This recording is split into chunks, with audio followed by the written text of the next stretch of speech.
Assalamualaikum warahmatullahi wabarakatuh. Bismillah, alhamdulillah, wassalatu wassalamu ala sayyidina wa maulana wa habibina wa syafi'ina Muhammad wa ala alihi wa sahabatihi wa man tabi'a hudah.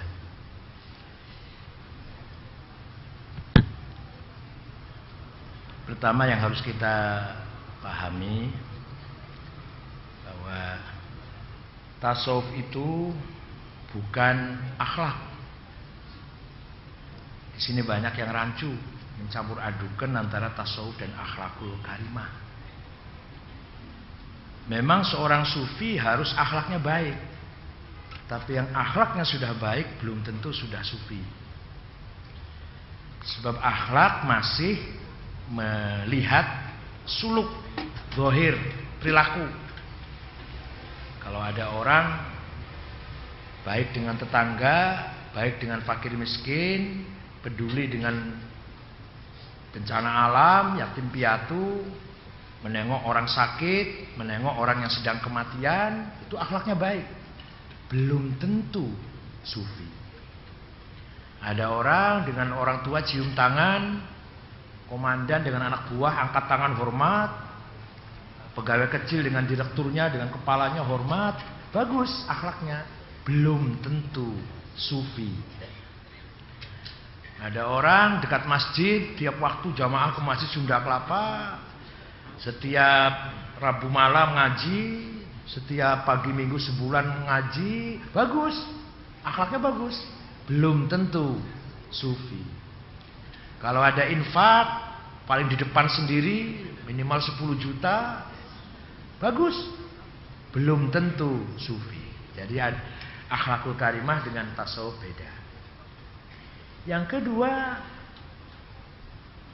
tasawuf juga bukan ilmu hikmah, ilmu perdukunan. Ada, ilmu itu ada. Kitabnya namanya Syamsul Ma'arif, karangan Syekh Ali Al-Buni. Manba'usul Hikmah, juga karangan Ali Al-Buni. Ada lagi Syumusul Anwar, Mujarrobat, karangan apa? Ad-Dardiri. Itu ilmu kedukunan, sebuah ilmu. Pengobatan alternatif. Barang siapa menjalankan ilmu itu sesuai dengan aturan yang ada, sesuai dengan proses prosedur yang ada, ya pasti berhasil. Tapi sama sekali nggak ada kaitannya orang itu sufi apa bukan, nggak ada kaitannya. Ada orang bikin air, kemudian air itu menjadi sebab sembuhnya penyakit seseorang. Itu namanya pengobatan, bukan sufi. Ada orang dibacok tidak apa-apa, kebal, disetrum nggak apa-apa. Ular dipegang nurut. Harimau dikosok-kosok, dilus-lus, diem. Itu bukan tasawuf sama sekali, nggak ada kaitannya. Ya, itu sih semua agama juga punya ilmu itu. Orang Hindu, orang Buddha, orang Konghucu punya semua ilmu kayak gitu. Orang Jawa, wah, kalau dengan pacarnya dibacakan tut nurut idep madep sirap degleng pangleng, nah, langsung pacarnya nurut itu. Itu belum tentu sufi itu. Pelet, ilmu pelet, ilmu menyihir orang, menyihir, menyirap. Yang terakhir, sebenarnya tasawuf juga tidak ada kaitannya dengan kasratul ibadat wan nawafil. Tidak ada kaitannya tasawuf dengan memperbanyak ibadah. Enggak. Ada orang tiap malam tahajud, tiap pagi duha, qobliyah ba'diyah, jamaah terus sholatnya berjamaah di Masjid Sunda Kelapa. Tiap 2 hari khatam Quran. Tiap malam Jumat sholawat, baca sholawat sekian puluh ribu. Belum tentu sufi.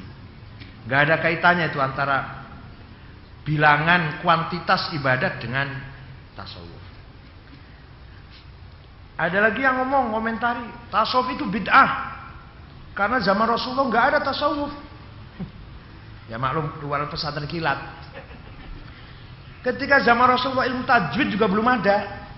Ilmu tajwid, ikhfa, idgham, idhar. Seandainya Rasulullah dibangunkan dari sekarang, Rasulullah, Sayyidina Abu Bakar, Sayyidina Umar suruh bangun dari kuburan, tanyain, ngerti nggak Rasulullah? Idgham, idhar, mad lazim mutasil, nggak ngerti apa itu. Ilmu hadis juga nggak ngerti Rasulullah. Sahih, dhaif, hasan, mutawatir, aziz, ahad, mursal, nggak ngerti Rasulullah. Ilmu fikih juga nggak ngerti Rasulullah. Qat'iyyud dilalah, qat'iyyul wurud, dzanniyud dilalah, dzanniyul wurud, dilalatul alfaz ala ma'aniha, al-amru yadullu al wujub. Waduh, nggak apa itu? Rasulullah nggak tahu apa itu. Yang namanya ilmu usul fik produknya ulama abad kedua apa itu? Begitu pula tasawuf. Ya dalam waktu zaman Nabi masih hidup ya tidak ada. Bid'ah ya bid'ah, barang baru. Malah Tuhan tuh Maha Badi'. Asmaul Husna salah satu namanya Tuhan itu Al-Badi'. Ya Maha bid'ah Tuhan itu. Yang paling Maha bid'ah ya Tuhan, Badi'us samawati wal ard. Ya nggak apa-apa, orang tanya gitu nggak apa-apa, asal dijawab lah. Soal percaya boleh, enggak apa-apa. Sekarang barangkali Pak Nazaruddin Umar sudah sering menyampaikan beberapa hal tentang tasawuf. Aduh, saya nggak tahu sampai di mana, sampai sejauh mana Pak Nazaruddin Umar. Yang namanya ngaji itu nggak harus khatam, yang penting harus ngaji dan paham. Selesai apa enggak itu urusan nantilah, selesai apa enggak. Yang penting harus belajar aja. Kalau yang mau cari ijazah seperti saya dulu, ya harus selesai. Kalau enggak ya nggak dapat, nggak lulus. Kalau ibu-ibu yang penting ngaji, yang penting datang sini mendengarkan, paham, tidak. Soal nanti khatam apa enggak urusan belakangan.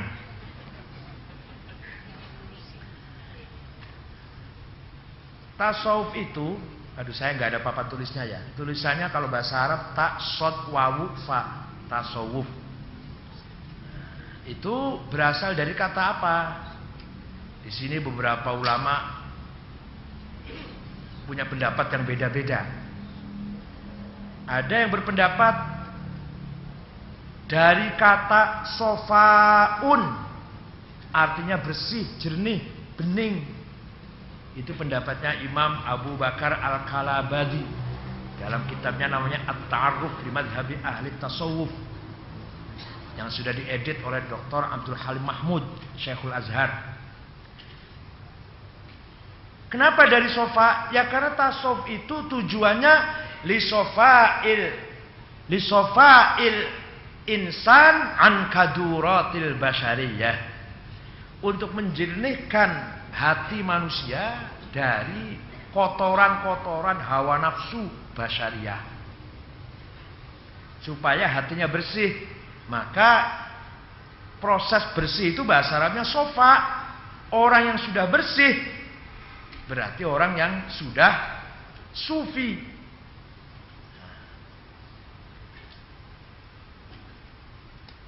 Secara lughat, secara bahasa, kata tasawuf diambil dari sofa itu tidak benar. Secara makna benar, tapi etimologisnya nggak benar. Sebab kalau dari kata sofa, orang yang sudah bersih berarti bukan sufi, tapi disebut sofai. Nah, paham apa enggak, pokoknya gitulah. Enggak ada papan tulisnya. Jadi secara makna sofa bersih, benar itu. Tujuannya tasawuf itu membersihkan hati. Nah, tapi secara bahasa orang yang sudah sufi, orang yang sudah bersih, nanti bahasa Arabnya kan sufi, tidak sofai. Nah, kalau dari kata sofa berarti orang itu disebutnya sofai. Oleh karena itu dari sisi bahasa salah. Kata tasawuf diambil dari kata sofa. Yang kedua, ada yang berpendapat kata sufi itu diambil dari kata sufah. Sufah itu sebuah pojok di Masjid Madinah, di Babun Nisa. Pernah umrah, sering umrah kan Bu? Babun Nisa, sebelah belakangnya makbarah makom Rasulullah. Masuk Babun Nisa itu nanti kalau masuk sebelah kanan ada emperan, emperan itu tempat duduk yang ya 1,5 meter tingginya lah, kira-kira begini. Dulu di situ sufah namanya, serambi sebelah timur laut, tempatnya para sahabat muhajirin yang datang ke Madinah. Tidak ada famili, tidak ada kenalan, tidak ada sahabat. Pokoknya pindah ke Madinah membawa akidah, membawa iman Islam. Di sana oleh Rasulullah ditempatkan di pojok situ, timur laut Masjid Madinah. Jumlahnya kadang 10, kadang lebih, kadang kurang. Mereka kumpul di situ, satu sama lain tidak ada hubungan apa-apa, tapi menjadi pertemanan yang tulus, persahabatan yang ikhlas satu sama lain. Di antaranya orang yang pernah menjadi anggota Sufa itu Abu Dzar Jundab Al-Ghifari. Kalau malam Rasulullah membagi-bagi orang Sufa itu ke beberapa sahabat. Kamu makannya ikut Abu Bakar ya, yang ini makannya ikut Utsman, ini makan ikut Umar, gitu. Nah nanti ada yang sudah dibagi-bagi, masih ada yang belum kebagian nih. Ya udah ikut saya makan aja. Malah kadang Rasulullah tidak makan malam, mendahulukan mereka. Nah orang itu namanya Ahlus Suffah, orang-orang di pojok tempat tinggal di situ. Jadi datang ke Jakarta, nggak ada family, nggak ada siapa, tinggal di Sunda Kelapa di pojok situlah. Kalau di sini malah diusir malah. Ahlus Suffah, Serambi asalnya, teras Serambi ya, teras. Nah, orang tasawuf itu mengikuti akhlak, jejak, sikap Ahlus Suffah itu. Pertemanan yang tulus, persahabatan yang ikhlas. Walaupun bukan family, bukan satu daerah, kenal aja enggak ada hubungan apa-apa, kok menjadi pertemanan yang sangat kental dengan persahabatan yang ikhlas. Maka orang sufi dinisbatkan kepada Suffah Serambi Masjid Mekah itu, yang Madinah yang berada di timur laut Babun Nisa'i. Secara makna benar, secara visi benar, tapi lagi-lagi bahasa. Kalau dari kata Suffah berarti orangnya bukan sufi, tapi sufi. Oleh karena itu lemah pendapat ini. Pendapat ini didukung oleh, ini disertai saya. Orang yang lulus di Timur Tengah Kemlau itu cuma 2 orang Indonesia itu. Pak Satria Effendi almarhum dari Indragiri Riau, dan saya, katanya gitu katanya.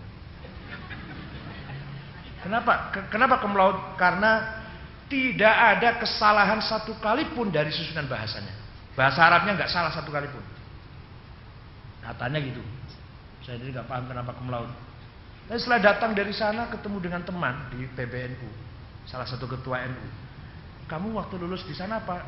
Alhamdulillah saya bilang doktor cum laude, bahkan summa cum laude, asyaraful ula kalau bahasa Arabnya. Al martabat asyaraful ula, 96, 97 lah.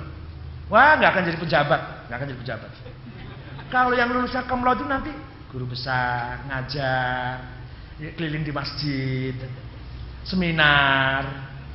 Kalau yang lulusnya sedang-sedang saja itu birokrat, staf ahli, birokrat, dirjen. Kalau yang tidak lulus atau yang lulusnya paling jelek itu menteri nantinya itu. Oh saya nggak paham, itu ada teman ngomong kayak gitu, nggak paham. Itu bahasa ketua DPR, wakil ketua DPR, menteri, gubernur, bupati, itu yang sekolahnya nggak lulus itu. Jadi hati-hati kalau jadi mahasiswa. Misalkan bapak jadi mahasiswa pinter, hati-hati dengan teman yang bodoh ini. Ini nanti pimpinan saya ini nanti. Penguasa saya nanti ini yang sebelah saya yang paling bodoh ini. Benar juga loh, benar juga. Saya nggak bisa jadi menteri kira-kira. Kan? Enggak ingin jadi menteri, enggak. Ngapain jadi menteri? Nah, ini pendapat ini didukung oleh Ibnul Jauzi dalam kitabnya Talbis Iblis.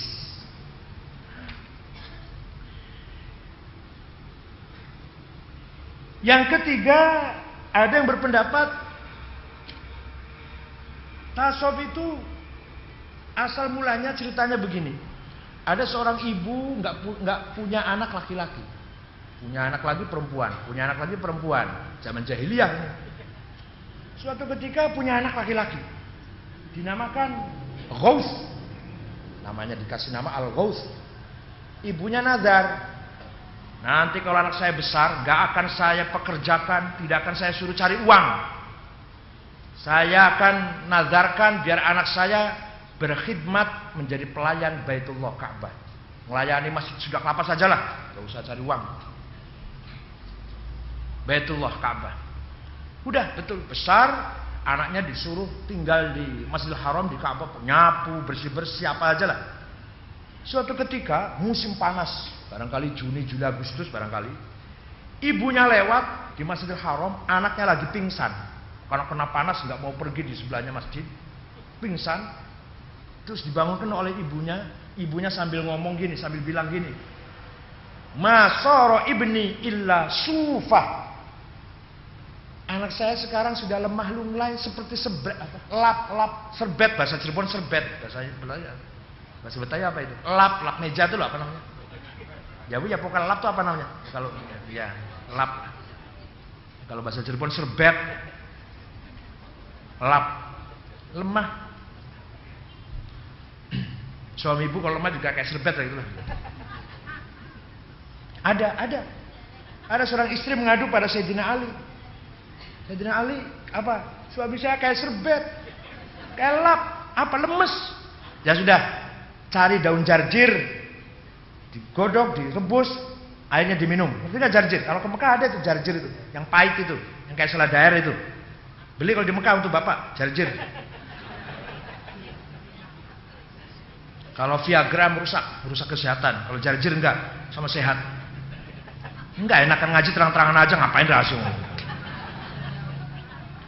Jarjir campur madu Arab yang dari Du'ani, dari Hadramaut, Sidir, itu ada di toko Hadramaut di Jalan Tambak itu 1,5 juta kilo. Semut aja nggak doyan, manusia doyan. Jadi kata sufah itu artinya lap. Lah si ibunya itu melihat anaknya yang sudah pingsan, lemas, lunglai, kena panas. Bilang gini, ya Allah anak saya sekarang seperti lap, lemes, seperti serbet kain melap itu. Nah, kata sufah ini kemudian menjadi nisbatnya tasawuf. Maka orang yang menjadi sufi dari sisi bahasa benar. Sufah orangnya sufi benar. Tapi masalahnya, apakah orang mau? Apakah orang mau menisbatkan Syekh Abdul Qadir Jailani, Sunan Ngampel, Sunan Kudus, Sunan Bonang, Sunan Kalijaga, Sunan Gunung Jati, dinisbatkan kepada orang laki-laki yang hidup di masa jahiliyah? Mau kita nisbatkan, kita hubungkan para aulia Syekh Abdul Qadir Jailani, At-Tijani, An-Naqsyabandi, Imam Junaid, Al-Ghazali, kita hubungkan dengan orang yang hidup qablal Islam, masa jahiliyah. Terima nggak kita? Mau nggak? Oh berat juga itu. Masa Syekh Abdul Qadir Jailani hubungannya, gelar predikatnya tuh dihubungkan dengan orang yang hidup semasa jahiliyah.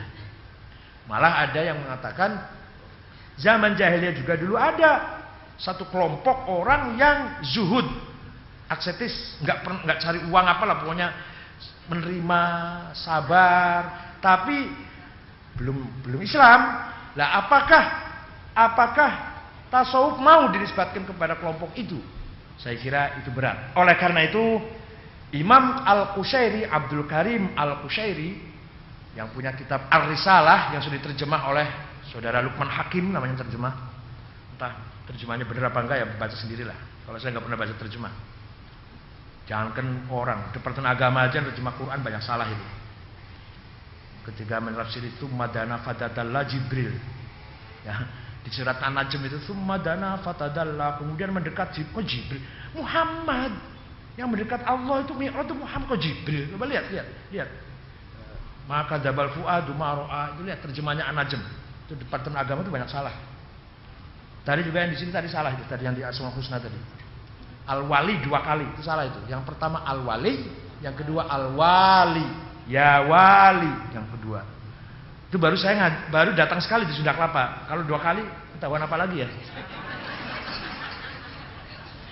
Ayat Quran yang pertama juga ada salah. Wadzarul ladzina yulhidun. Wadzaru ada wawunya dan alif.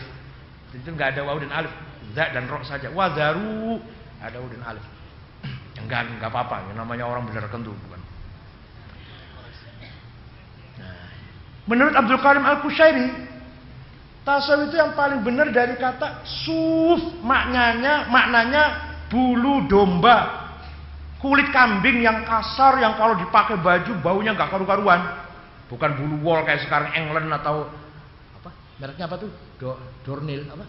Udah Dornil apa? Ya, lupa namanya. Ada Pircardin apa? Di Italia ada England. Kalau sekarang wol itu mewah. Kalau dulu yang namanya wol itu ya kulitnya kambing dipakai baju. Baunya nggak karu-karuan, juga kasar. Nah, ketika orang pakai baju seperti itu disebut tasawwafa, memakai bulu domba. Seperti takomaso, memakai gamis. Seperti talabasa, memakai pakaian. Itu bahasa gitu loh, bahasanya ini. Dari sisi bahasa Arabnya begitu. Nah, ketika orang pakai bulu domba, tasawwafa. Dia pakai baju dari bulu domba. Maka orangnya yang pakai itu sufi. Nah, ini dari sisi bahasa benar, dari sisi penampilan lahir juga orang tasawuf yang nggak mau mewah juga benar. Ada benarnya. Jadi orang tasawuf itu orang yang tidak mementingkan penampilan lahir. Lahirnya mau morat-marit, mau berantakan, yang penting hatinya lah. Yang penting hatinya, lahirnya nggak diurusin. Itu orang tasawuf. Jadi itulah ceritanya asal usul kata tasawuf. Sekarang definisinya apa sih? Tasawuf itu apa definisinya? Banyak sekali definisinya, Bu. Ada 128. Dan yang paling ahli mendefinisikan ini bukan orang Islam, Arnold Nicholson dari Oxford, Inggris. Ada seorang kiai, Syekh alim dari Mesir namanya Syekh Abul Aila Afifi. Beliau dibimbing kuliah di Inggris, dibimbing oleh Arnold Nicholson. Artinya apa? Artinya si orang kiai Islam ini muridnya orang orientalis malah. Sampai menjadi menantunya. Jadi Abul Aila Afifi itu Syekh dari Al-Azhar, jadi menantunya Arnold Nicholson. Istrinya tetap Kristen, beliau ya Syekh Islam, Syekh Al-Azhar. Ya nggak apa-apa. Di dunia biar ada macam-macam itu loh, Bu. Jangan satu aja. Saya kalau ada ngomong, si anu, ya nggak apa-apa, ya biar macam-macam. Si anu istrinya Kristen loh, ya nggak apa-apa, ya biar ada yang kayak gitu. Masuk semua sama. Si anu nggak suka tahlil, ya nggak apa-apa. Kalau si anu suka tahlil banget, ya nggak apa-apa. Gitu aja kok repot. Alas.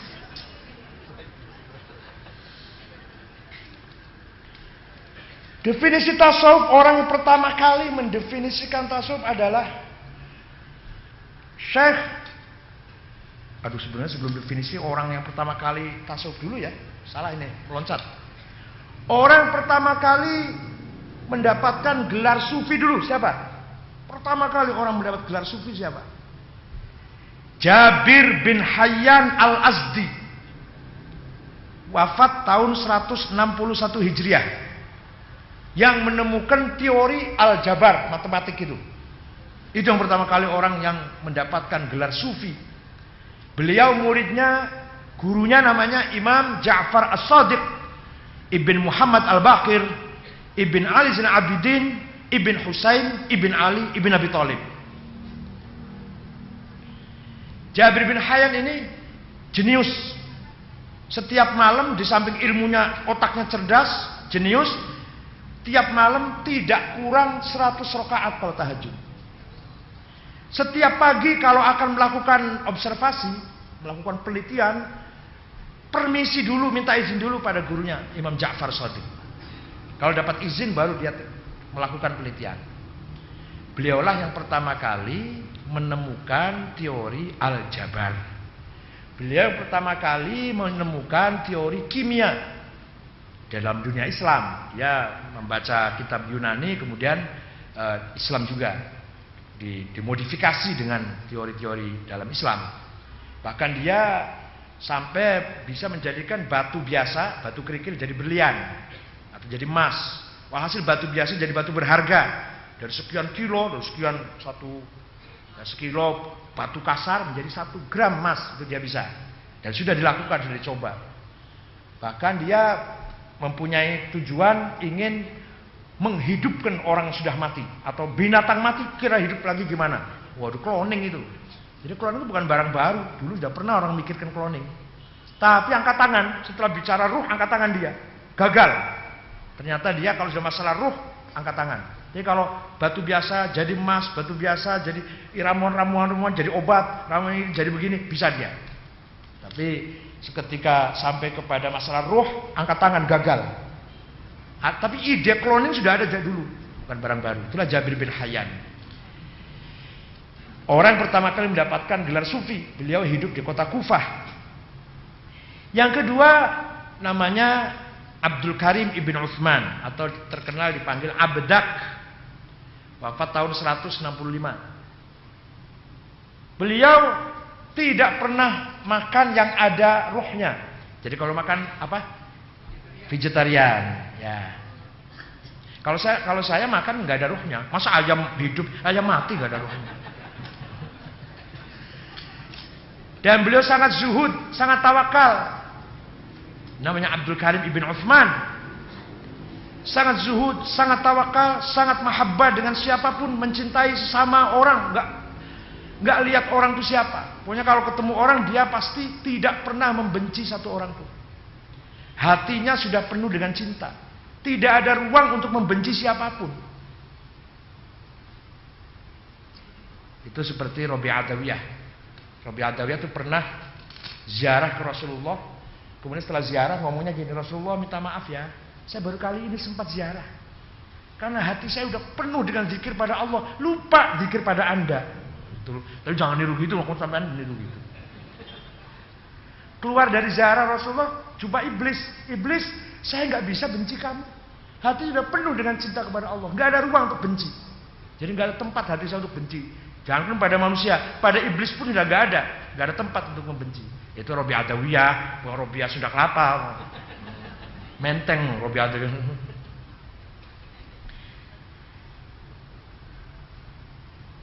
Yang ketiga, orang yang pertama kali mendapatkan gelar sufi adalah Abu Hashim Al-Kufi. Abu Hashim Al-Kufi ini seorang Sunni, alim. Sampai-sampai ada imam, salah satu mujtahid, tapi sayang ijtihadnya nggak hidup, apa namanya? Madhabnya nggak hidup, namanya Sufyan Ats-Tsauri. Itu mujtahid. Dulu imam mujtahid itu ada 10, Bu. Hanafi, Malik, Syafi'i, Hambali, Sufyan Tsauri, Taubari, Daud Dhohiri, Zufar, sampai 10. Tapi yang hidup cuma 4. Kalau di Indonesia ada satu lagi, Imam Samudra.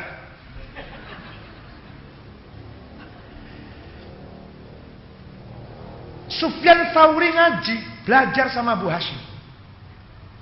Sufyan Tsauri itu imam besar itu, selevel Hanafi, Malik, selevel itulah besarnya. Alama, imam mujtahid. Belajar sama Abu Hashim tentang apakah artinya riya itu. Sesungguhnya riya itu apa? Riya. Jawabnya Abu Hashim gini. Ada'ul amal li ajlin nas syirk wa tarkuhu li ajlin nas riya. Melakukan amal soleh supaya dipuji manusia, musyrik. Meninggalkan amal supaya tidak dipuji manusia, itu riya itu. Contohnya gimana? Contohnya, sholat di Sunda Kelapa di depan sendiri, softnya depan sendiri supaya kelihatan dipuji, musyrik. Sholatnya di belakang sendiri supaya nggak kelihatan orang, riya.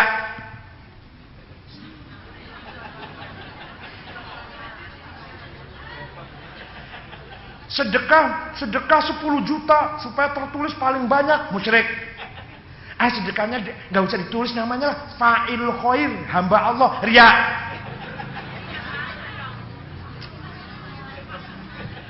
Baca Qur'annya keras supaya didengar enak suaranya, tajwidnya, murattal tartilnya, supaya orang memuji saya, musyrik. Baca pelan-pelan, nanti malu kalau dipuji orang nanti kayak apa? Riya. Nengok orang sakit, menghadiri undangan perkawinan supaya aduh kalau nggak berangkat apa kata orang, musyrik. Belakangan sajalah nengoknya, nanti jangan dikira saya paling riya. Yang benar apa? Yang benar orang itu harus di X, orang manusia harus di X merah.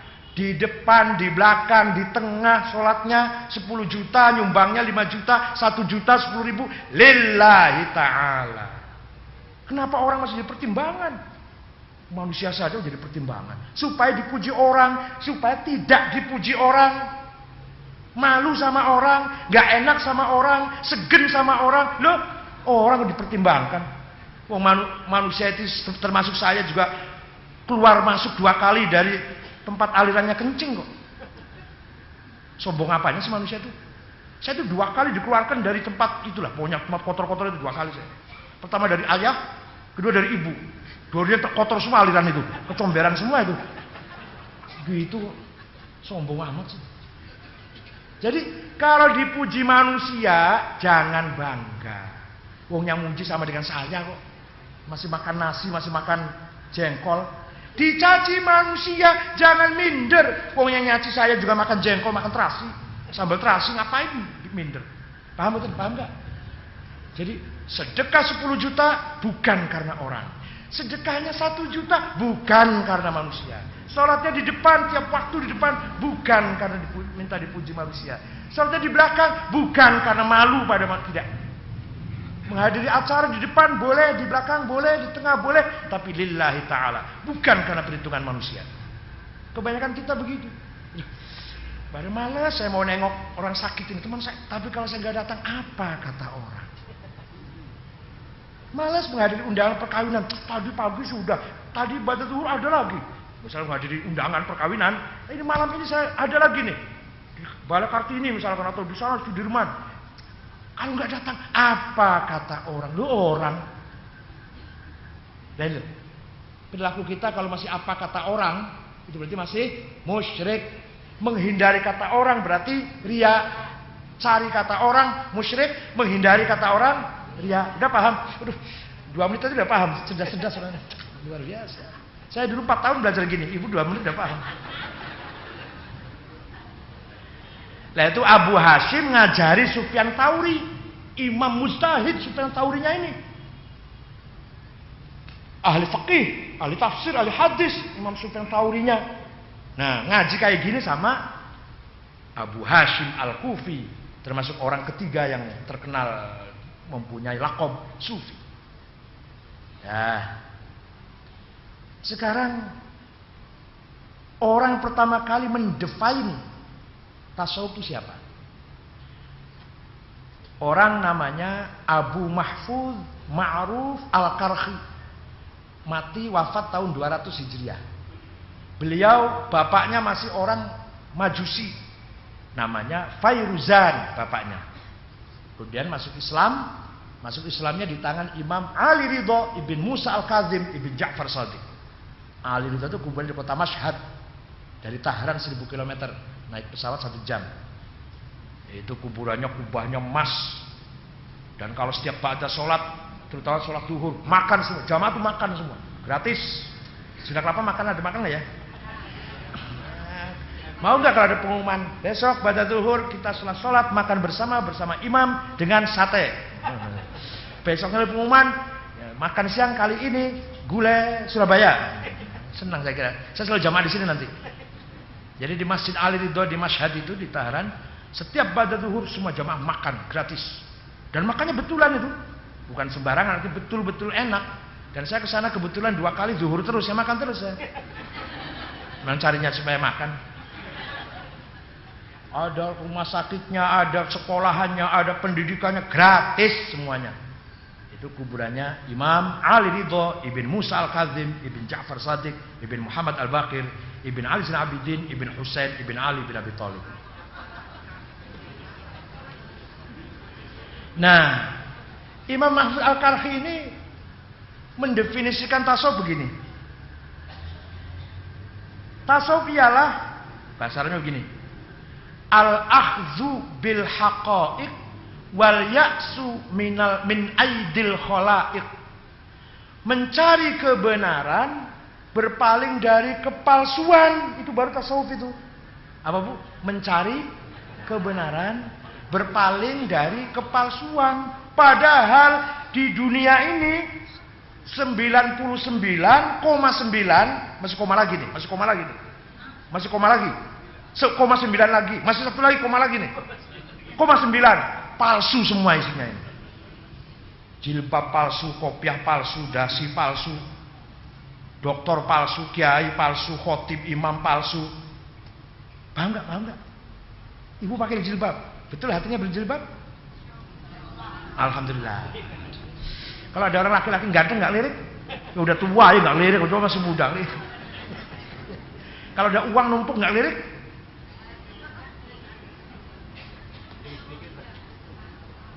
Kalau diajak belok-belok dikit nggak mau? Uang numpuk? Nggak. Nggak maunya tuh kepaksa takut polisi apa malu kalau ketahuan apa emang karena itu nggak benar jadi kita nggak ngambil? Itu mencari kebenaran, berpaling dari kepalsuan, itu baru tasawuf itu. Padahal di dunia ini isinya palsu semua ini. Saya ini kopiah ini palsu ini.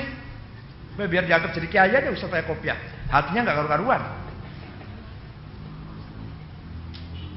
Jubah palsu, gamis palsu. Suatu ketika ada orang berangkat Jumatan pakai gamis, pakaian Arab, bawa tasbih, sorbannya besar. Di tengah jalan digigit anjing. Anjing dipukul.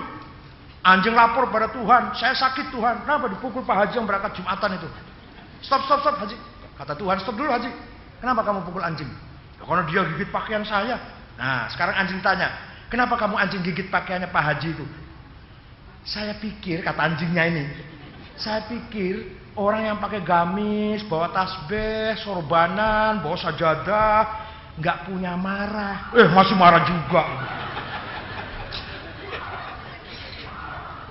Terus Tuhan tanya lagi pada anjing, kamu kok sejauh itu sih? Apanya namanya? Berpikirnya kok jauh itu sih anjing? Siapa guru kamu itu? Dari mana guru ngajinya kamu anjing? Itu hasil tafakkur, tadabbur, ta'ammul, kontemplasi saya sendiri. Waduh, kalau gitu kan Tuhan, kamu jauh lebih makrifat daripada Pak Haji itu. Silahkan pakai jubah, pakai gamis, tapi lillahi ta'ala. Silahkan pakai celana, pakai dasi, lillahi ta'ala. Silahkan pakai jarit apa? Pakai kain, itulah mas. Pakai kain, pakai celana, pakai apa monggo asal nutupi aurat. Yang penting lagi niatnya lillahi ta'ala. Jangan pakai jilbab biar kelihatan Islam yang taat. Imra'atun sholihatun. Tapi pakai jilbab tapi selalu ngumpet-ngumpet menceritakan kejelekannya suami, ambrol jilbabnya itu. Enggak percuma aja. Jilbab rapet tapi kalau dengan tetangga jelek-jelekin suami saya, wah ambrol jilbabnya. Begitu pula bapak sama aja, bapak juga sama. Pakai kopiah pakai suka lirak-lirik, ambrol kopiahnya itu. Jadi bukan masalah kopiah atau jilbab.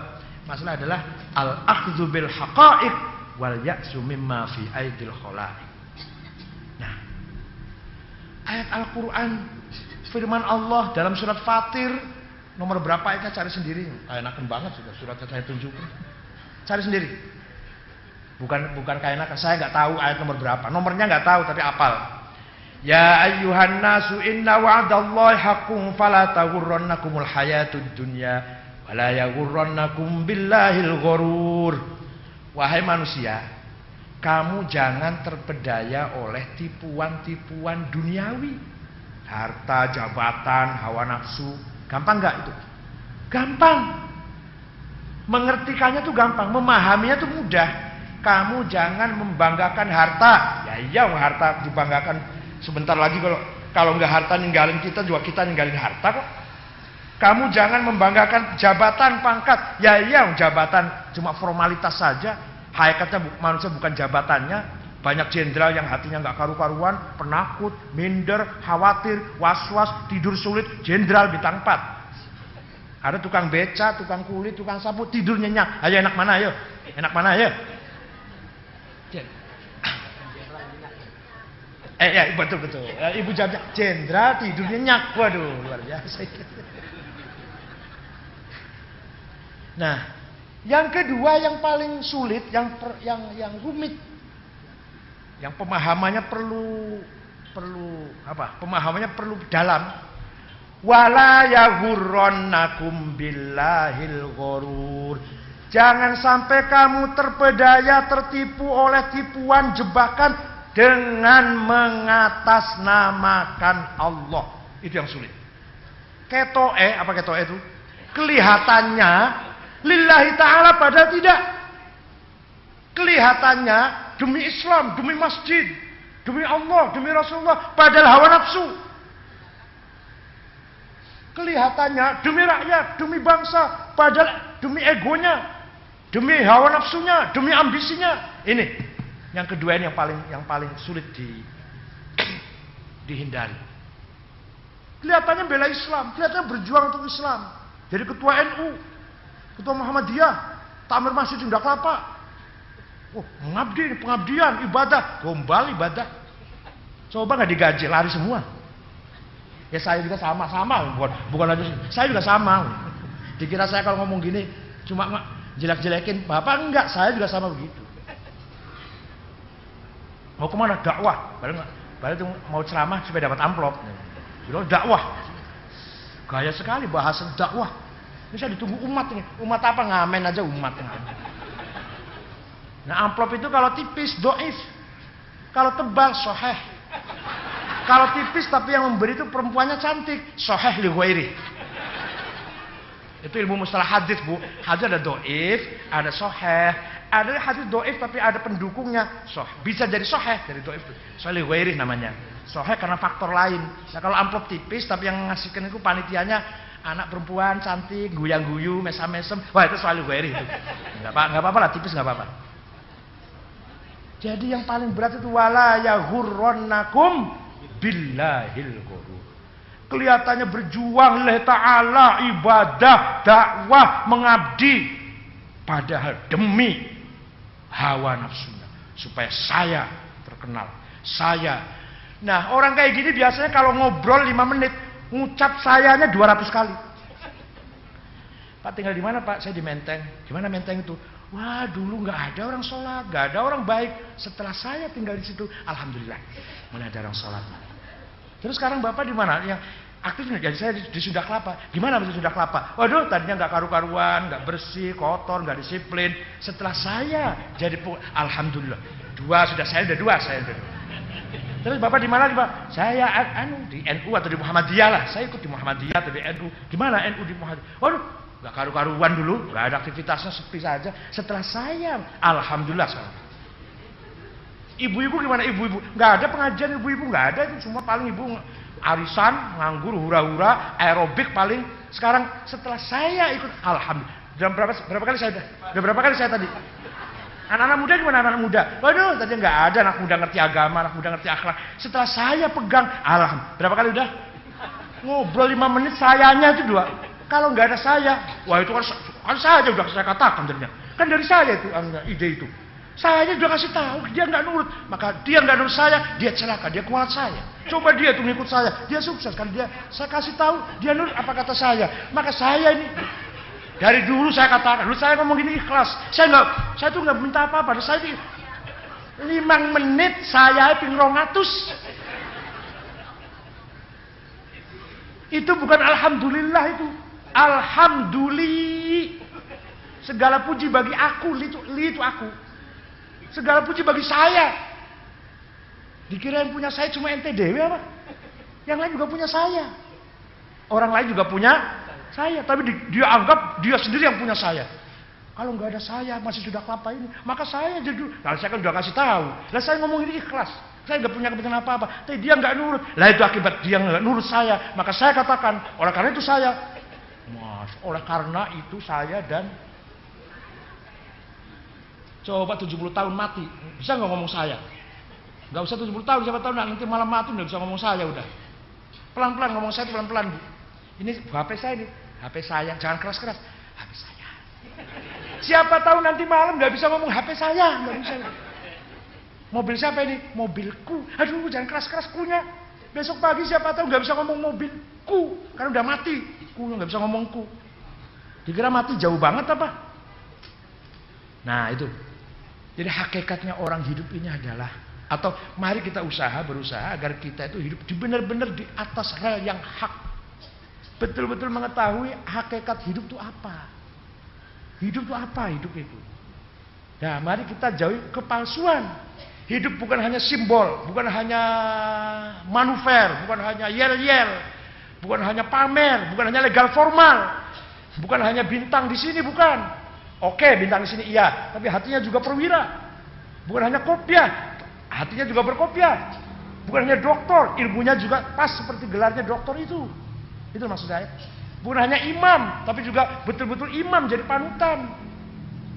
Bolehnya ketua NU, tapi betul-betul juga bisa mengembangkan NU, Muhammadiyah dan sebagainya itu.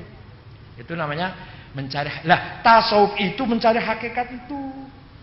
Makanya dulu ada seorang sufi namanya Asadullah Al-Harith Al-Muhasibi. Itu tangannya ada urat syarafnya di salah satu jarinya. Kalau mau ngambil barang yang kurang halal, bergerak. Mau minum misalnya ini kurang halal, bukan kurang halal arak, bukan. Ini gelasnya dibeli dengan uang yang ya nggak begitu halal, atau airnya tadi dapat mencuri misalkan, ini tangannya bergerak.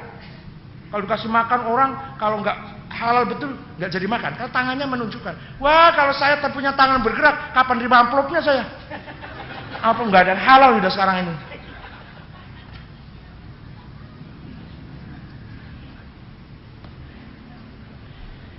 Yang kedua,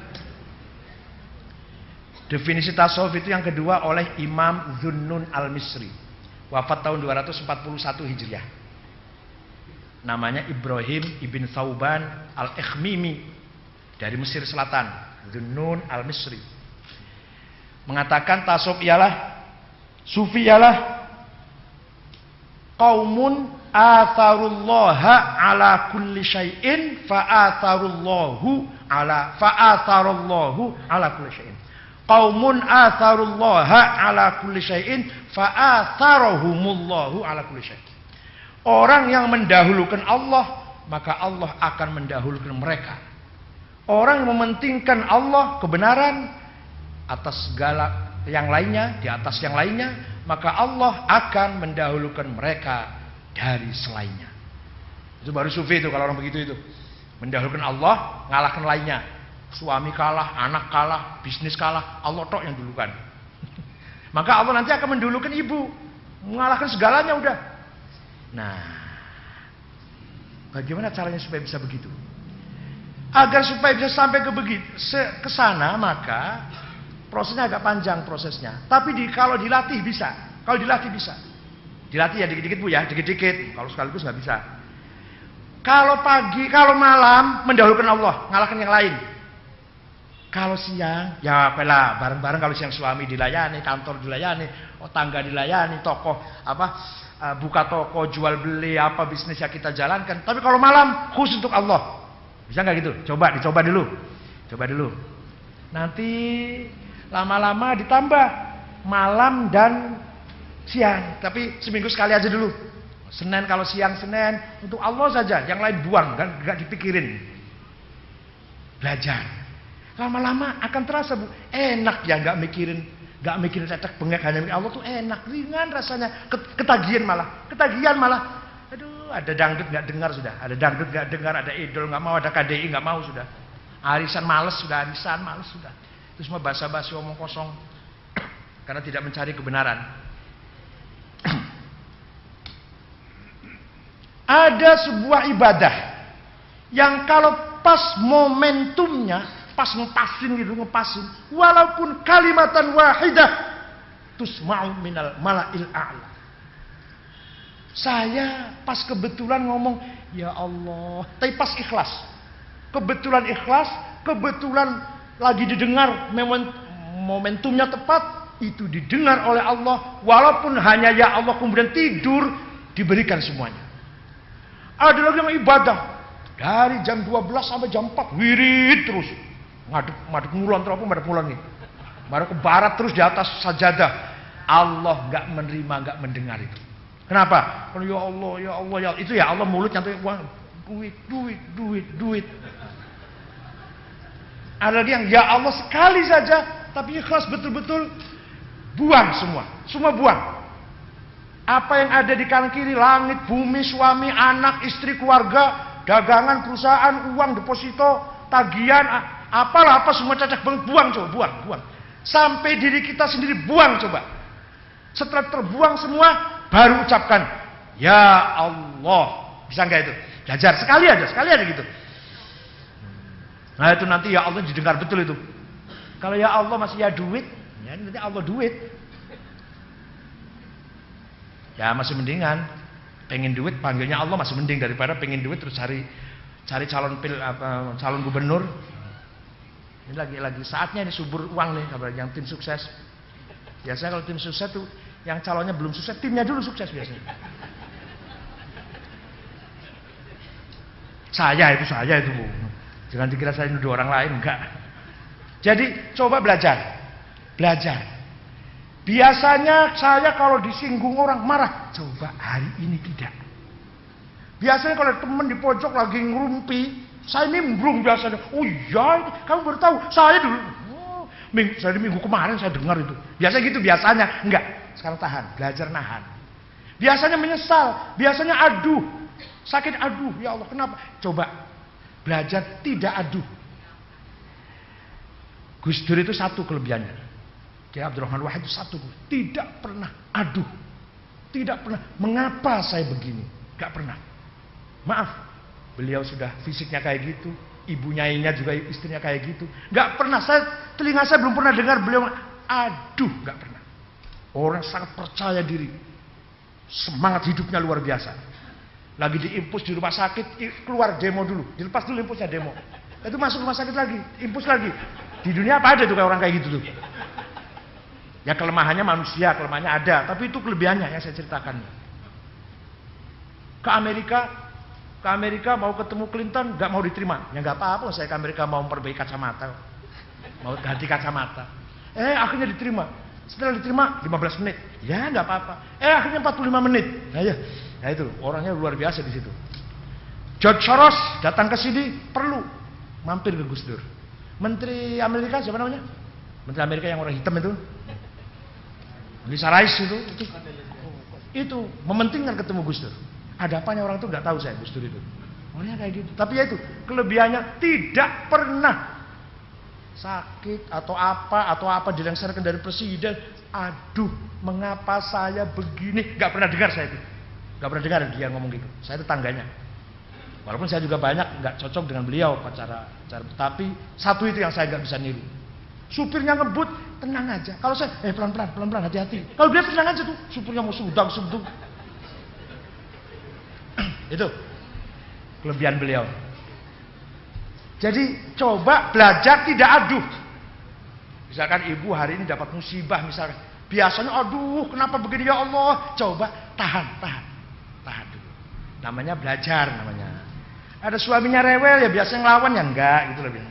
Biasanya suaminya pulang terlambat, bawel, enggak, coba belajar. Atau bawelnya biasanya 2 menit, coba kurangi semenit aja bawelnya. Ya Allah saja maha pengampun, maha pemurah, maha melupakan dosa manusia, apalagi ibu dengan suami, dendam gitu, kalau punya salah dendam. Allah saja nggak pernah dendam. Pentingkan semua kebenaran itu. Yang ketiga, Abu Yazid Al-Bustami yang wafat tahun 254 Hijriah mendefinisikan tasawuf sifatu haqqin yalbasuha khalqun. Sifatnya Gusti Allah yang maha hak dipakai oleh makhluk, baru sufi itu. Kalau ada manusia punya sifat-sifat meniru sifatnya Allah, baru sufi itu. Wah, luar biasa, berat lagi nih. Ya pokoknya kita jadikan Asmaul Husna itu idola. Idealnya seperti ini. Ya minimal kalau kecadak-cadak 25%-nya ya nggak apa-apa kan. Nah, ya namanya berusaha, namanya ibadah. Sehingga pertama kali prosesnya begini Bu.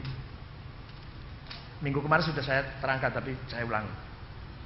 Misalkan di hati kita penyakitnya 10, misalkan saya kalau Bapak udah bersih-bersih, saya ini yang kotor. Hasud, dengki, sombong, takabur, suudzon, permusuhan, benci, syirik, riya ada dalam hati saya 10. Coba bulan ini dikurangi 2, hasud dan iri buang. Masih 8. Enggak apa-apa. Jangan sekaligus nanti semaput, nanti pingsan nanti kalau semaput. Nah, begitu dua hilang namanya taholli, apa namanya? Cleaning, proses cleaning, pembersihan. Nanti akan muncul di sini tahalli. Yang kan kosong nih, 02 nih. Masuk tahalli, apa? Perhiasan. Menghiasi diri kita apa? Muncul sabar, muncul tawakal, muncul fakir, muncul ridho, muncul syukur. Gitu loh. Nanti bulan depan lagi kurangi 2 lagi. dendam, permusuhan dengan tetangga, dengan saudara, masalah warisan nggak beres, nggak apa-apa, lupakan. Ya warisan tapi lupakanlah. Coba hilang 4 kan, muncul lagi nanti tahalnya muncul apa? Ridho, syukur. Gitu loh. Jadi kalau taholinya nggak pernah dibersihkan, penyakitnya 10 masih utuh. Ngaji tiap malam di Sunda Kelapa, sabar, ridho, syukur, mahabbah, fakir, tawakal, nggak akan masuk. Nggak akan masuk itu. Ngaji, masuk enggak. Ya tetap aja hatinya isinya dendam, iri, hasud, sombong, suudzon, dendam, ingin balas dendam, cinta dunia, ambisius, egoistis. Begitu, hati yang masih isinya begitu, suruh masuk, sabar, ridho, syukur, mahabbah, tawakal, enggak akan masuk. Jadi kosongkan dulu, baru nanti masuk. Ya makanya diatur pelan-pelan. Dalam Al-Quran dikatakan, Zuyyina lin-nasi hubbus syahawati minan nisa'i wal banin wal qanatiril muqantarati minadh dhahabi wal fiddati wal khailil musawwamati wal an'ami wal harth. Dzalika mata'ul hayatid dunya wallahu 'indahu husnul ma'ab. Surat Al-Imran ayat berapa cari sendiri. Kayak-kayakan banget. Ayat ini surat sekian diartikan, Masya Allah, manja banget. Saya dulu cari sendiri, ayat berapa surat apa cari sendiri dulu. Enggak, saya nggak tahu surat nomor ayat berapa, saya nggak tahu. Apal dan nggak tahu nomor berapa. Kira-kira nomor 4 apa ya? 14 ya. Manusia itu diberi kesenangan 1 istri. Ya kalau ibu ya laki-laki. 2 banin anak. 3 wal qanatil muqantarah, dolar, euro, ngapain rupiah? Dolar. Yang keempat, minadz dzahab wal fiddah, emas, berlian, apalagi? Zamrud, zabarjad. Apalagi? Pokoknya gitulah, yang mahal-mahal. Mata kucing. Apalagi yang mahal apalagi? Wal khail musawwamah, mobil. Binat, kuda yang larinya cepat, mobil.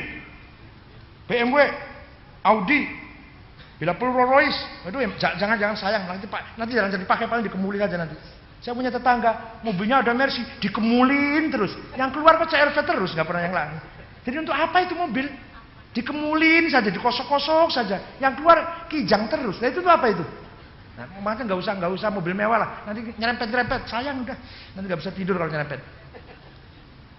Wal an'am, peternakan, wal harth, kebun, ladang, tanah. Punya tanah di Cianjur, punya tanah di Sukabumi, punya tanah di Bogor, 20 hektar. Punya tanah kebun sawit di Sumatera. Yang lagi apa? Wal harth, tanah, wa mata'ul hayatid dunya, dan kesenangan dunia. Profesor, doktor, jenderal, kolonel, apalagi ajengan, imam, ustadz, kiai, insinyur, itu semua kesenangan. Piagam, vandal, sertifikat, porsi. Jadi di hati kita itu isinya, kalau Bapak baca, kalau lihat hati saya isinya, yang sebelah kanan perempuan, sebelah kiri anak, sebelah bawahnya anak mobil, bawahnya istri saya, bawahnya perempuan, emas, uang. Sebelah lagi ada kursi, ya ambisi ingin jadi menteri, ingin jadi apa gitu, ada di sini ada ini. Nah, untung nggak tahu, kalau kelihatan isinya itu, saya itu isinya. Ya kursi ya, apalagi hatinya ibu. Kalau saya tahu, lari saya. Apalagi kalau saya tahu isinya hatinya ibu, lari saya udah, nggak mau ketemu lagi. Isinya hati saya juga gitu. Yang di atas sendiri istri, saya itu istri terus, anak terus. Yang di belakangnya, di bawahnya emas, kekayaan, tanah, mobil, kendaraan, kemuliaan, kepangkatan, jabatan. Tidak apa-apa. Enggak salah, enggak. Orang punya itu enggak salah. Zuyyina linnasi hubbus syahawat. Memang kehidupan dihiasi dengan itu. Boleh. Asal tidak mengganggu fungsinya qalbu, fungsinya hati. Hati yang penuh dengan iman, hati yang punya basirah, eye of heart, penglihatan hati, jangan diganggu oleh uang. Domir, moral, jangan diganggu oleh mobil. Jangan terganggu oleh Mercedes, oleh BMW. Fuad, nurani, jangan diganggu, jangan terganggu oleh gepokan dolar. Sirri, misterius yang ada di hati kita, jangan dikotori oleh tanah, kebun, perkebunan. Yang terakhir, latifah. Latifah itu software yang ada dalam hati kita yang bisa ma'rifat, mengakses ke loh mahfud, ke aras. Jangan dikotori oleh uang, oleh hal-hal seperti itu. Jadi artinya apa? Boleh kaya, boleh tinggi, boleh dapat kemuliaan atau lillah. Artinya apa? Dapat uang alhamdulillah, enggak ya. Tapi alhamdulillah beda itu yang dapat keras, kalau yang akhir kepaksa gitu. Sehat alhamdulillah, sakit. Tapi beda ya, alhamdulillah beda ya. Malah ada ya wes, ada gitunya. Ya udah deh alhamdulillah. Ya itu loh. Likaila ta'sau ala ma fatakum wala tafrahu bima atakum. Surat Al-Hadid ayat apa itu? Surat Al-Hadid lah. Kamu tidak mendapat apa-apa, gagal, tidak minder. Ketika kamu berhasil, tidak sombong. Itu loh. Likaila ta'sau ala ma fatakum. Gagal, bangkrut, jatuh, tidak minder, tidak putus asa. Wala tafrahu bima atakum, berhasil, sukses, naik, jembar, luas, banyak, tidak sombong. Jadi lagi jadi pejabat, tidak sombong. Pensiun atau digeser, enggak apa-apa. Sehat alhamdulillah, sakit sudah saatnya sakit. Rezekinya hari ini 10, kemarin pada 20, sama 10 dan 20, tinggal membelanjakannya aja yang beda. Waktu 20 belanjanya ke mall sehari 5 kali. Giliran rezekinya 10, ya ke mallnya 2 kali. Itu aja kok. Waktu rezekinya 10 juta, beli bajunya harga 2 juta, beli tasnya Pirkardin, sepatunya Beli, kacamata Cartier. Sekarang merosot, ya ganti dong, beli sepatunya Cibaduyut, sarungnya Cap Gajah Duduk, bajunya Madiin Tasikmalaya. Udahlah, nggak usah Pirkardin, nggak usah Aigner, nggak usah. Tinggal gitu aja kok, tinggal gitu aja kok. Lagi gajinya 10 juta, makannya di Hilton, di restoran Jepang. Sekarang gajinya cuma 2 juta di warung Padang. Sekarang gajinya cuma 1 juta warteg. Gajinya nggak ada, kaki 5. Gitu aja kok. Yang penting makan enak. Waktu jadi pejabat, Hilton tidurnya bintang 5. Sudah pensiun, ya bintang 3 lah. Hotel apa? Hotel apa? Losmen lah. Gak ada uang, ya dijondol Hansip, gak apa-apa lah. Gitu aja, Masya Allah. Nah, terakhir saya mau dongeng nih. Ini sudah habis waktunya, mau dongeng. Ada orang melarat, Bu. Ada orang melarat, miskin, menghadap ke raja. Assalamualaikum, waalaikumsalam. Yang terhormat, raja, saya ini rakyat Bapak. Terus ada apa? Saya ini melarat, anak saya banyak, saya nggak punya apa-apa. Minta dikasih apa kek? Oh ya, besok kesini ya pagi-pagi, nanti saya kasih. Pagi-pagi loh, jangan terlambat. Betul, paginya datang. Assalamualaikum, saya udah datang nih. Ya yuk keluar yuk, kata raja. Raja diiring dengan hansip, dengan pengawal pas pampres, dengan pasukan pengawal, diajak ke sana ke Tangerang apa Karawaci apa ke Bekasi sana lah. Saya datang di sana, raja ngomong, ini tanah punya saya semua ini. Di Bekasi ini, Bekasi di Bekasi Utara Timur, ini punya saya semua ini. Kamu ambil semua. Syaratnya, kamu kelilingin, kamu puterin, dan sebelum matahari terbenam, kamu sudah kembali lagi ke tempat saya berdiri di sini. Seluas apapun yang kamu kelilingi, ambil. Waduh, terima kasih raja, siap. Bismillahirrahmanirrahim, lari dia. Lari, begitu sadar matahari masih dekat. Raja masih kelihatan, berarti masih belum luas tanahnya. Lari lagi. Lari yang kedua ini sudah nggak ingat Sunda Kelapa, nggak ingat Al-Azhar, nggak ingat apa, udahlah. Nggak ingat pengajian, lari lagi. Begitu sadar, matahari sudah agak ke barat sih. Raja masih kelihatan, klip-klip masih kelihatan raja berdiri itu. Kurang masih, lari lagi. Begitu sadar ketiga, matahari hampir terbenam, raja nggak kelihatan. Raja berdiri itu nggak kelihatan. Dia berusaha balik. Ingat syaratnya itu harus sebelum matahari terbenam sudah di tempat raja berdiri. Balik, jungkir balik. kurang beberapa meter, kurang 10 meter apa kurang 20 meter, matahari terbenam. Kata raja, enggak saya kasih. Tolong raja dikasih ukuran 36, enggak 36, enggak. Ya udah 21, enggak, 21 juga enggak, kata raja. Karena syaratnya tadi sudah saya katakan, harus kamu kembali sebelum matahari terbenam, sudah saya kembali tempat saya berdiri. Saking kaget raja, tidak bisa ditawar, nggak bisa dirayu rajanya, nggak bisa ditawar, shock, mati, orang tuh mati. Ya kata raja, udah tinggal gali lubang saja, 2 meter kali 1,5 meter, ya itulah dapatnya. Jadi tadinya ingin seluas-luasnya, ternyata yang didapati akhirnya cuma, nah mudah-mudahan kita nggak begitu, luas ya dapat, 2,5 kali ya dapat.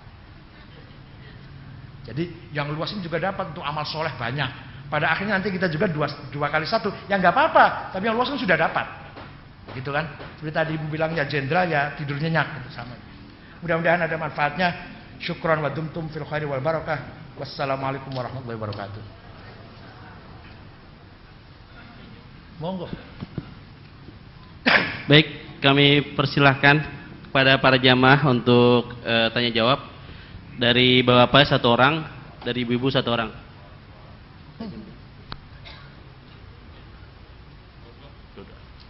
Baik, kami persilahkan dari bapak-bapak 2 orang, dari ibu-ibu 2 orang untuk bertanya. Dari ibu-ibu 1. Sebutkan nama dan tinggal di mana ya, Bu?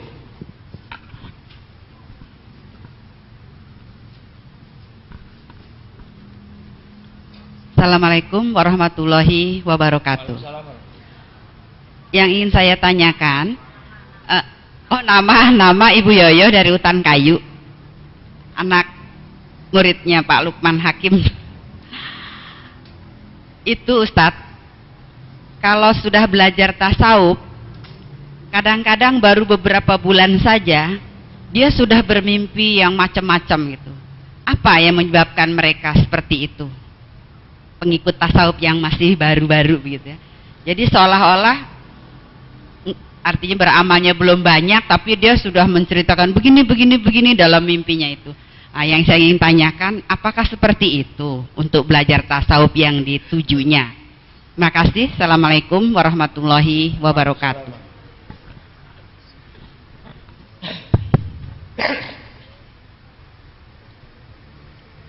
Assalamualaikum warahmatullahi wabarakatuh. Abu Bakar dari Cempaka Putih, Pak.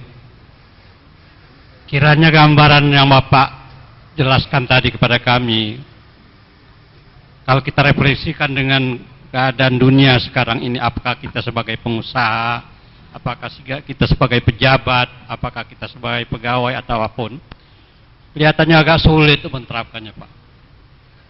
Jadi dalam kondisi yang demikian ini, apa yang kita harus lakukan? Di satu pihak kita dituntut untuk menjauhi semua karena lillahi ta'ala. Di lain pihak dunia kita ini sudah kena polusi begini luas, Pak. Apa yang kita harus lakukan, Pak? Terima kasih. Assalamualaikum warahmatullahi wabarakatuh. Udah, 2. Baik, biar langsung dijawab oleh Prof. Ngimpi itu ada 3 macam bahasa Arabnya, Bu. Ada namanya haditsun nafsi, suara jiwanya, suara hawa nafsunya. Makanya saya sering mimpi ketemu perempuan cantik itu karena saya ingin cantik gitu loh. Jadi makanya saya sering perempuan cantik, ingin lihat uang, ingin mimpi lihat uang, karena saya ingin uang terus. Jadi suara jiwa saya itu datang di mimpi. Itu namanya min hamazatis syayatin, bercampur dengan hembusannya setan. Yang kedua, mimpi itu al-ahlam dalam bahasa Arab. Apa ahlam itu? Kembangnya tidur, bunganya tidur, keindahan dalam tidur lah. Sebab tidur itu hanya berhenti, ada saraf yang berhenti yang padahal jiwa itu bisa lepas, bebas. Dan itu ada bunga-bunganya. Ahlam ini bisa ditafsiri dengan benar kalau memang ada ahli yang bisa menafsiri. Yang paling terakhir, mimpi yang paling bagus bahasa Arabnya ar-ru'ya as-shadiqah, mimpi yang benar. Mimpinya Rasulullah, mimpinya Nabi Yusuf, orang temannya Nabi Yusuf yang mimpi 7 sapi gemuk, ya itu kan, ya dan seterusnya lah, ditakwil oleh Nabi Yusuf. Mimpinya para kiai, misal para ulama, itu namanya ar-ru'ya as-shadiqah. Sekarang kalau ada orang baru belajar tasawuf kemudian sudah mimpi, ada dua kemungkinan. Ada memang betul-betul dia itu mengamalkan pelajarannya sehingga mendapatkan ahlam tadi, ahlam belum sampai ru'ya, jangan dulu bilang ru'ya terlalu tinggi. Ada yang bohong lah. Dia ngomong mimpi itu bohong, nggak apa itu kira-kira. Jadi baru ikut tasawuf seminggu langsung mimpi jumpa Nabi Khidir. Padahal Nabi Khidirnya sorban hijau kan. Bukan Nabi Khidir, sorban hijau, Imam Mahdi juga sorban hijau. Jadi mimpi itu ada unsur kebenaran. Mimpi ada juz'un min sittati wa arba'ina nubuwah. Saya juga nggak ngerti kenapa 46. Mimpi itu 1/46-nya nubuwah kenabian. Saya juga nggak ngerti. Kenapa kok 46 itu saya juga nggak ngerti. Kenapa nggak 50, nggak 1/10, 1/100, berapa? 46 dari kenabian. Makanya banyak sekali dalam Al-Quran juga cerita seorang mimpi kemudian benar. Dan ada ulama yang ahli tafsir mimpi yang terkenal, seorang tabi'in. Siapa? Ibnu Sirin. Itu orang paling terkenal pandai menafsiri mimpi. Sekarang ilmu jiwa klinikal, seorang psikiater ketika mau obati orang, pasien juga tanya mimpinya apa. Ya, karena yang sebenarnya terjadi dari mimpinya. Ya boleh-boleh saja, tapi tidak semuanya benar. Yang kedua, Pak Bapak ini bisa Pak, kalau kita sungguh-sungguh benar-benar hidup di mana saja bisa. Kita berpegang teguh dengan al-haq itu bisa. Ya soal ideal apa enggak nanti berproses. Teman kok pada korupsi, saya tidak masa nggak bisa gitu aja? Teman saya kok korupsi, saya enggak masa gitu aja nggak bisa? Teman pergi ke karaoke ambil minum-minum sambil ada perempuannya, saya enggak pulang saja, masa gitu aja nggak bisa Pak? Nggak bisa nggak gitu? Bisa nggak? Teman saya sekantor pada pergi ke karaoke, ada perempuannya, ada minum-minumnya, saya enggak pulang aja, masa nggak bisa gitu aja? Nah, mana nih kira-kira berat tuh apanya? Ya memang tantangan pasti ada, ujian pasti ada, tapi kita mau jadi orang bener bisa. Saya ambil contoh yang paling konkret Pak. Ya. Kalau kita bergerak di dunia bisnis, saya setelah pensiun turun di dunia bisnis Pak. Semua bisnis yang ada di Indonesia sini di pemerintahan kotor semua Pak. Saya katakan begitu. Apa kita tinggalkan itu berarti kita tidak makan, anak bini kita tidak makan? Oh ya, enggak begitu. Sekarang kalau teman melakukan kotornya 10, kita lakukan kotornya 1 aja lah. Ya namanya gimana? Namanya proses. Kalau teman lakoni kotornya melakukan penipuan atau kekotoran atau kepalsuannya 10%, ya kita 1% aja lah. Jadi ada niat baik, ada rasa salah. Waktu minggu pagi kemarin saya katakan, alam ya'nil ladzina amanu antahsha'a qulubuhum lidzikrillah wa ma nazzala minal haqq. Seidealnya hati kita selalu pada yang benar. Nggak benar, masih belum bisa berusaha supaya benar, masih belum bisa senang pada yang benar, masih belum bisa pengen jadi orang benar, masih belum bisa. Jangan menghalang-halangi teman lagi benar. Udah mentok sudah. Jangan ngalang-ngalangin teman lagi benar. Udah mentok gitu. Jadi ada Pak, klasifikasinya ada. Ada orang salah disebut maksiat. Apa maksiat itu? Terbawa-bawa. Maksiat namanya. Asin bahasa Arabnya, asin, orang yang bermaksiat, terbawa, terpengaruh, ya lupa, khilaf lah. Ada yang kedua, mujrim, murtakib, sering melakukan, sering zina, sering minum, sering nipu. Itu bukan terbawa itu namanya, bukan terbawa, bukan maksiat. Yang ketiga, fasik, sudah menjadi pelakunya atau bosnya atau agennya lah, agennya maksiat, itu fasik. Ada lagi yang syirir bahasa Arabnya, ahlus syar, sudah gak bisa diharapkan baiknya. Orang itu gak bisa jadi baik, maunya zina, minum, bunuh, rampok, minum, zina, maunya itu saja. Itu syirir. Orang yang gini harus dibunuh hukumannya. Kalau dibunuh orang kayak gini syirir. Kalau yang fasik ditahan. Kalau yang tadi sering berlaku ditahan, dikasih takzir, dikasih peringatan. Kalau yang maksiat dinasehatin saja. Jadi Tuhan juga dalam menghadapi orang salah ini, orang jelek ini bertahap. Ada yang khilaf, terbawa, terpengaruh, yaitu dinasehati. Ada yang agak sering melakukan, sering mujrim namanya, pelaku namanya. Nah itu perlu lebih keras lagi, ditahan, dipenjarakan atau apa. Ada yang fasik, sudah jadi agen nih, jadi pentolannya lah. Nah ini ada hukumannya berat lagi. Yang paling berat ahlus syarr, orang yang sudah bisa tidak diharapkan jadi baik. Nggak bisa orang jadi baik. Ada memang. Jadi sudah kelapa sih nggak ada. Ya sebelah sana sudah kelapa lah. Itu ada orang tidak bisa diharapkan jadi orang baik. Ini yang dalam Al-Quran tidak layak dikasih hidup. Harus dibunuh orangnya itu. Ada orang senangnya misalkan kalau lihat orang miskin dia senang. Lihat orang kelaparan dia senang. Lihat orang sengsara dia senang. Wah ini udah, ngapain dia kasih hidup orang kayak gitu? Kayak Kaisar Nero. Kaisar Nero Romawi itu budak dijadikan obor, dibakar, dipajang pinggir jalan. Jadi obor itu jadi lampu. Dia senang ketawa melihat budak dibakar mati. Itu Nero itu yang ahlus syarr namanya. Atau seorang raja Zunuas. Zunuas seorang raja yang membunuh orang Kristen, dibakar hidup-hidup, dimasukkan ke parit. Qutila ashabul ukhdud an-nari dzatil waqud idhum 'alaiha qu'ud. Mereka nonton, mereka melihat dengan nikmat, dengan senang. Orang Kristen dibakar hidup-hidup, masukkan ke parit, dia nonton malah, dia senang. Wa hum 'alaiha faluna bil mu'minina syuhud wa ma naqum minhum illa yu'minu billahi azizil hamid. Itu menimpa orang Kristen tuh di Najran. Najran itu Saudi Selatan sekarang. Nah ini orang kayak gini nih yang ahlus syarr. Di Indonesia sudah mulai banyak ahlus syarr. Dia nggak puas kalau nggak merampas tanah orang. Dia nggak puas kalau belum merampas istri orang. Dia belum marem, belum puas kalau belum menggusur orang miskin. Ini ahlus syarr sudah. Kalau bapak enggak lah, maksiat lah, maksiat. Astagfirullah, wudhu aja udah hilang. Terima kasih, mudah-mudahan ada manfaatnya. Bismillahirrahmanirrahim. Alhamdulillahirabbil alamin.